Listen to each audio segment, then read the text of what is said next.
Hello and welcome. How are you guys doing today? Sa aking mga kapatid na star viewers, welcome back. And thank you guys sa lahat ng mga tumatangkilik dito.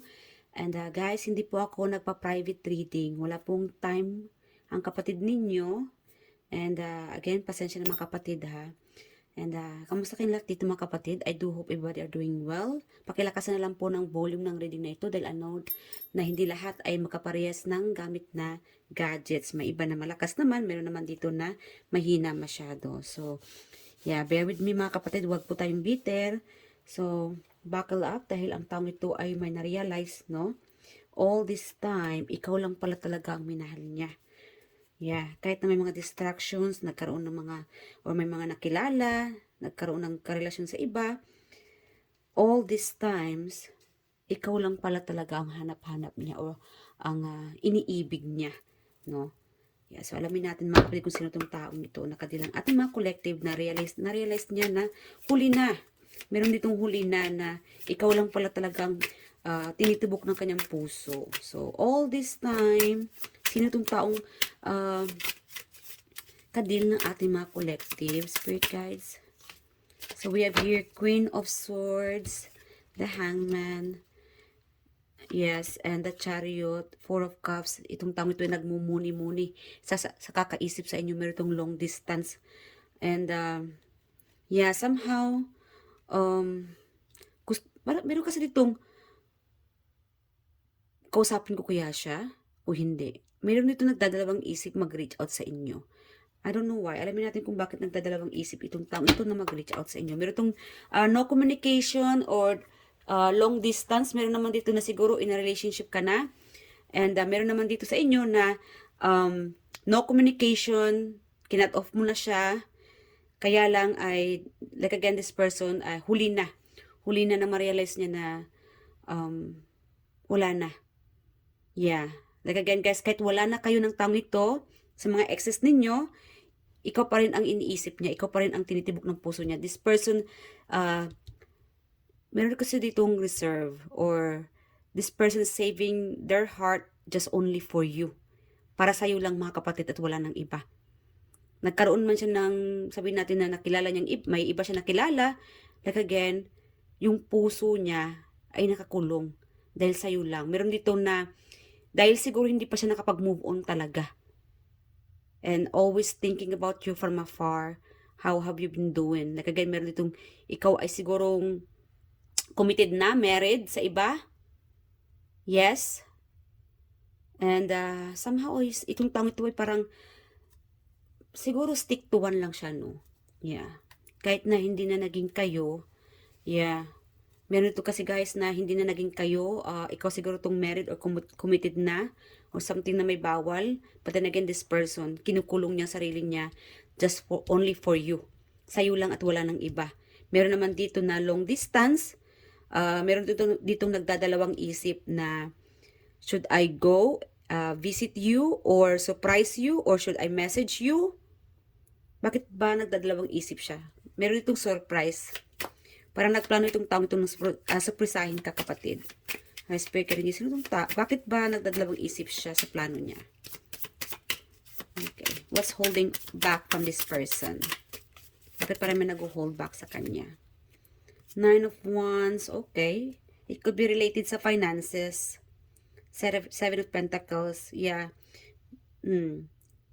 Takot ang taong ito. May kinakatakutan ng taong ito. It could be related sa finances kaya hindi matuloy ang plano niya. Like again, baka may gustong bilhin, ibigay sa iyo, or kung mag-travel siya, baka kukulangin, no? Kung makipagkita sa inyo. That could be the reason, or takot siya na magkaroon ng chismis sa inyong dalawa. Yes. The bottom here, Five of Wands. Baka pag-uusapan kayo ng mga taong ito, or like again, baka magulat. Meron ditong crush. Yeah, meron tong crush, puppy love. Yeah, siguro may nag-aaral ka siguro, kapatid. Meron tong student or kabataan. This could be the past or current. Meron kasi tong past and current mga kapatid. Yeah, meron dito kasi na parang puppy love na urong-sulong. Kung mangligaw siya sa iyo, baka pag-uusapan. Kasi ang taong ito ay ayaw niya or I don't know, takot siguro siya na magkaroon ng mga issues or pag-uusapan or hindi siya komportable na malaman ng buong mundo ang feelings niya sa iyo. Yeah. Hindi siya open. That could be the reason. Yung iba naman, if you are in a relationship with this person, merong distance dito sa inyo ha, mga kapatid. May distance sa inyo, kaya lang, gustong-gusto niyang makipagkita sa iyo. Like again, mahirap, mahirap na, mahirap kasi talaga pag LDR mga kapatid, ano? Finances, yung pera talaga ang kulang. Yeah. Kung marami lang siyang pera mga kapatid, why not? Yeah. Talagang pupunta at pupunta siya, hindi siya magdadalawang isip makipagkita sa iyo. Like again guys, after all this time, sa'yo lang, yeah, sa'yo lang nakalaan ang puso niya, ang atensyon niya sa iyo. Meron kasi dito na may may nagpapapansin or may nangligaw din sa kanya, pero kirebels lang, hindi niya pinapansin. Wala yung atensyon niya sa iba, kundi talaga sa'yo lang kapatid. Okay? So, you don't have to worry about this person dahil ang atensyon niya ay sa'yo lamang. Yeah. You could be dealing with a person na maraming, anong tawag ito? Lapitin ng mga mangliligaw. Or, yeah. Okay. Yeah. Parang celebrity. Six of Wands, talented, maganda, guwapo, talented, it could be boss, mapera. Lapitin ang taong ito. Yeah. Kung ikaw naman ay question mo ang taong ito kung ikaw lang ba talaga at wala na, wala nang iba, then yes, ikaw lang naman talaga mga kapatid. Wala kayong magagawa kung lapitin itong person mo. Know that ikaw lang naman talaga ang iniisip niya, ang ini-entertain niya. Yeah. Okay. Anong feelings niyo sa taong ito? Alamin natin. Spirit ka rin niya. Anong feelings ni collective sa taong ito? Current feelings. Alright. Current feelings ni collective sa taong ito.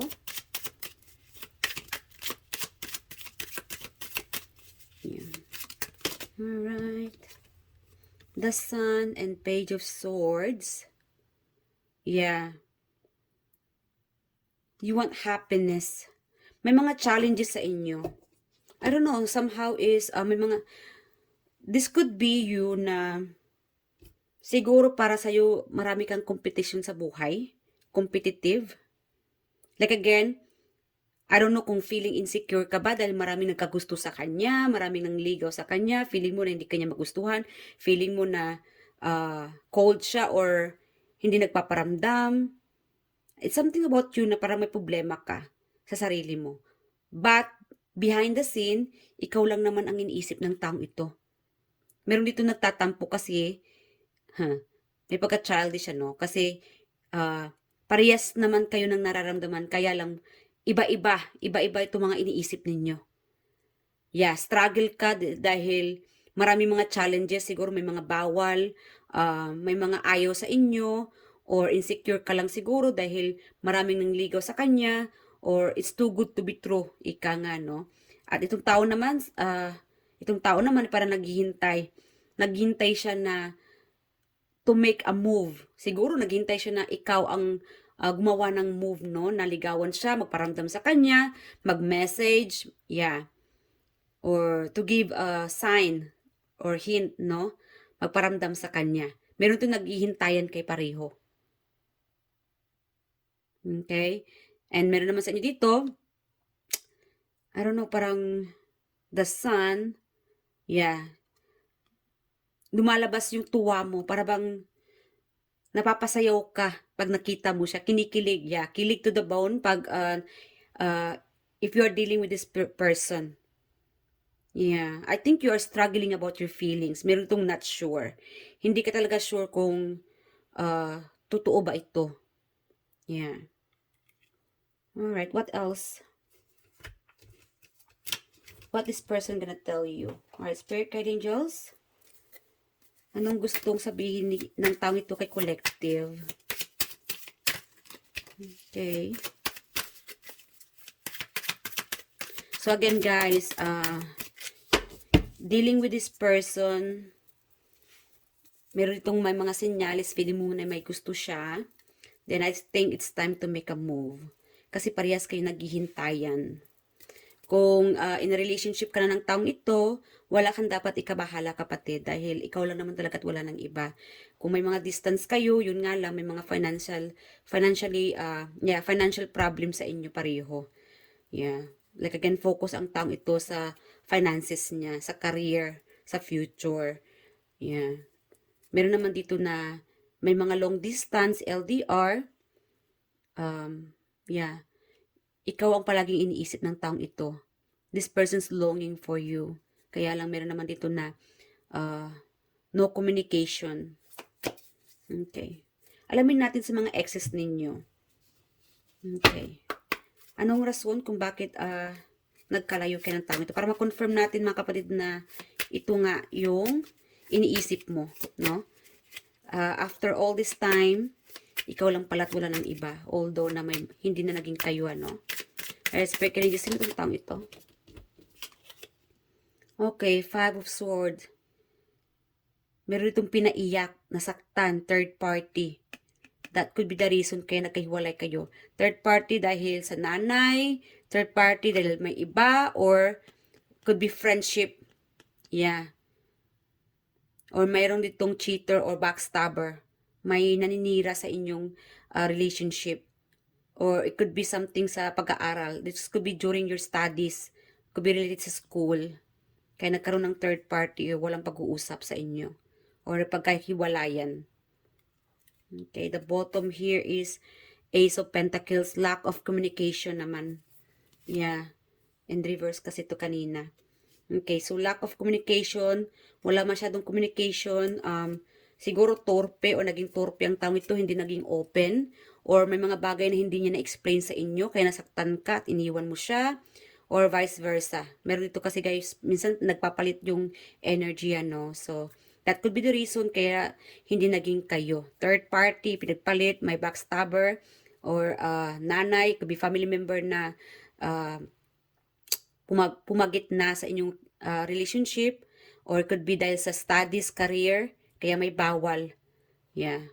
Or like again guys, that could be the reason dahil in a relationship na siya sa iba. Yeah. Okay. That could be it. Alamin natin kung anong gusto niyang malaman mo. Yun nga lang ano guys, mga kapatid, huli na nang malaman niya na after all this time, ikaw lang naman talaga. Because their heart, they're saving their heart only for you. Yeah. They're longing for you, thinking about you. Especially at this moment. Okay. Alright, Spirit Angels, anong gustong malaman ni Collective tungkol sa taong ito? Or what this person gonna say to our collective? Anong gustong malaman na dapat malaman ni Collective sa nararamdaman ng taong ito? Too much obstacles. Like again, mga problema, mga obstacles. Yeah. May mga sagabal. Like again, ito, Page of Swords, ang daming sagabal. It could be you, low esteem, or may mga pamilya, studies, career. Yeah, that could be the reason, guys. Ano pa? Okay, it's obvious you're meant for me. Obvious no obvious mga kapatid na ikaw lang talaga ang para sa kanya. Like again, stick to one. Alam niya na nung makilala ka niya, ikaw lang talaga at wala ng iba. Although may marami nang niligaw, nagpaparamdam sa kanya, marami siya nakilala, walang masihigit pa, no? Again, one more. Okay, dalawang lumabas. Living in a dream. Meron dito sa inyo mga kapatid, this person's daydreaming. This could be part about hindi naging kayo, long distance or LDR or no communication. Is forbidden love. May bawal. Okay. Yeah, third party, someone here, meron sa inyo dito na committed na, kaya hindi na pwede. Meron kasi dito guys, tanggap niya na, no? Tanggap niya na hindi na magiging kayo. Yeah. So, hanggang daydreaming na lang siya. What else pa? Sa ating mga collective feelings ng taong ito. I hope that you can forgive me one day. So, maybe itong taong ito ay nakagawa na hindi maganda sa inyo, May mga kasalanan siya. I am becoming a better person. Like again, this person is working hard, mga kapatid, to becoming a good person. Yeah. Ginagawa niyang Ginagawa niyang lahat para maging mabuting tao. Yeah. Okay, ano pa? What this person, their connection ng may collective sa taong ito. Overcoming obstacles. Again, guys, confirm. Maraming pagsubok, maraming mga hadlang sa inyong relasyon, sa inyong sitwasyon. Meron kasi ditong gumibap na lang o tanggap na lang na hindi pala talaga ano ba yan? Hindi pala talaga para maging kayo. Dahil ang daming hadlang. Wow, parang teleseryang yung love story mga kapatid. Ano pa? Recognition, admiration for your hard work is coming. So, yes, this person admired you for being a hardworking person. Baka katrabaho mo to kapatid, or sa school, yeah, or kaopisina. Yeah, the bottom here, the decision. The need to gain clarity through decision making. So, yes, like again, meron itong nakapag-desisyon. Yeah, I don't know, like again, may mga past, meron mang current, no? That could be the reason kaya nagkahiwalay kayo dahil meron itong nakapag-desisyon na I have to leave. I have to fix myself, or maybe I'm not good enough for you, or maybe dahil hindi ako tanggap ng nanay tatay mo, or maybe I have to focus on my future, my career, my finances, dahil like again guys, ikaw lang naman talagang gusto niya makasama habang buhay. Kaya lang ang taong ito ay focus muna talaga siya sa stability. Yeah. Okay. Ano pa? Message sa ating mga collective about this person. Emotional intimacy. I am afraid to truly open up to you. Being raw and authentic with my emotions is something I'm still working on. So like again guys, this person is very emotional. Baka ito rin yung tao na hindi open. Nahihiya siya, natakot siya na baka pagtawanan mo, natakot siya na baka pagtawanan siya ng iba. Yeah. Yung hindi pa lang nangyayari pero yung sa isipan niya advance. Yung parang may mga outcome na sa mga isipan niya. Nas nauuna yung mga negativity before na mangyari itong plano niya na maging kayo, what's gonna happen in the future, puro negativity. Yan ano kukuha kong energy sa taong ito. Yeah. Okay, the bottom here, ghosted. I am sorry I disappeared. I needed to get away and clear my head. That could be the reason mga kapatid kaya iniwan ka sa ere ng taong ito. Because this person is not you, hindi ka ang problema niya. It's themselves. Like again, insecurity. There could be an age gap, masyado ka pang bata sa kanya, or not, like again, maybe this person think, I'm not good enough. Hindi ako, wala pa akong maibibigay na magandang buhay sa iyo. That could be the reason. Yeah. Like again guys, hindi mo kailangan i-blame ang sarili mo kung bakit ginost ka ng taong ito, hindi ka kinausap, o hindi siya naging open. It's just that they're not strong enough to face the reality, their feelings. Yeah, their true feelings. But then again, after all this time, ikaw lang pala talaga ang tinitibok ng puso niya. Ang hinahangad niyang makasama habang buhay. Meron naman dito na long distance. May mga plano siya. If you are currently in a relationship with this person, marami siyang mga plano mga kapatid. Wala kang dapat ikabahala dahil ikaw lang talaga at wala nang iba. Although may mga nagpaparamdam sa kanya, it's part of life mga kapatid. You just have to believe with your person na stick to one. Ikaw lang talaga at wala na siyang iba. No? Yeah. So, yeah. Final message from the universe bago mag-end ang reading na ito. Okay. Sorry mga kapatid at meron dito hindi nagkatuluyan. But then again guys, tanggap ng taong ito. Meron kasi dito na-realize niya na huli na, no? All this time, after all this time, ilang taon na, buwan, oras, na hindi kayo nag-uusap dito, or no communication, or magkalayo kayo, na-realize ng taong ito na ikaw lang pala talaga, naka-reserve na yung puso niya only for you. Wala nang iba. Message? Message sa ating mga collective. Nakakakilig naman ano. Kasi akala mo na hindi kami minahal ng tao ito, but again, may mga tao din talaga na hindi open, napapangunahan ng takot or insecurity. Yeah. Chemistry. Like again, guys, ang lakas ng chemistry ninyo. You know how you feel. And this person, like again, guys, natakot ang tao ito sa feelings. Meron itong natakot.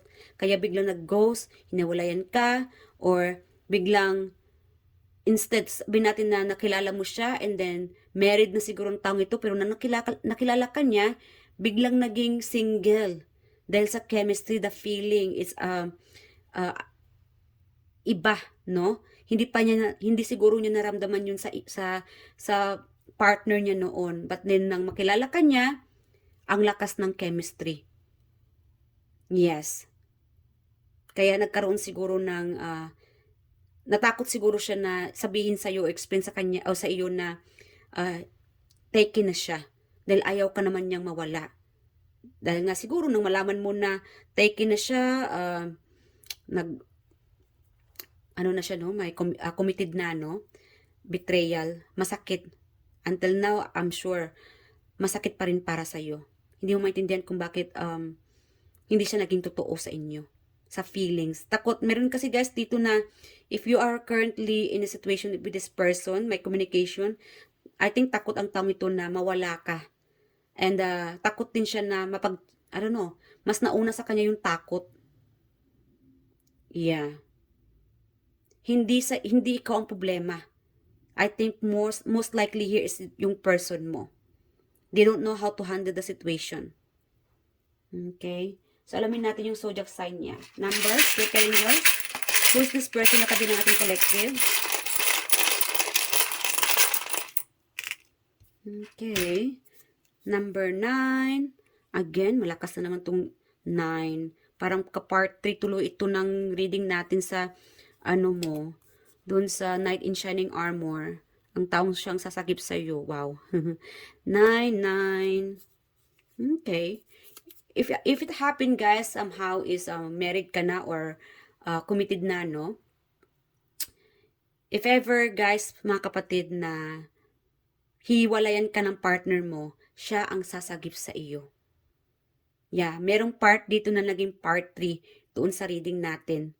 So, check nyo lang mga kapatid sa description below yung part 1 at part 2 kung hindi nyo nakita o napanood yung part 1 at part 2.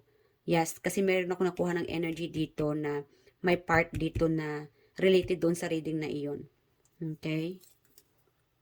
Yeah, this person, anytime, pagkaiwan ka, maging single ka lang, anytime, pupuntahan ka niya.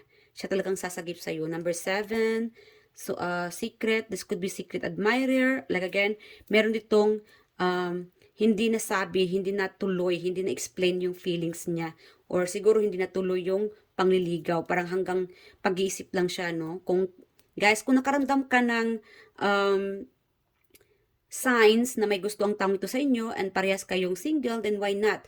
I think, for me, it's time for you to make a move. Ikaw na lang gagawa ng move, kapatid, dahil hindi lahat ng mga lalaki ay, yes, ay talagang mangliligaw, meron kasi talagang natatakot or mahihiyain mangligaw. Yeah, daig pang babae.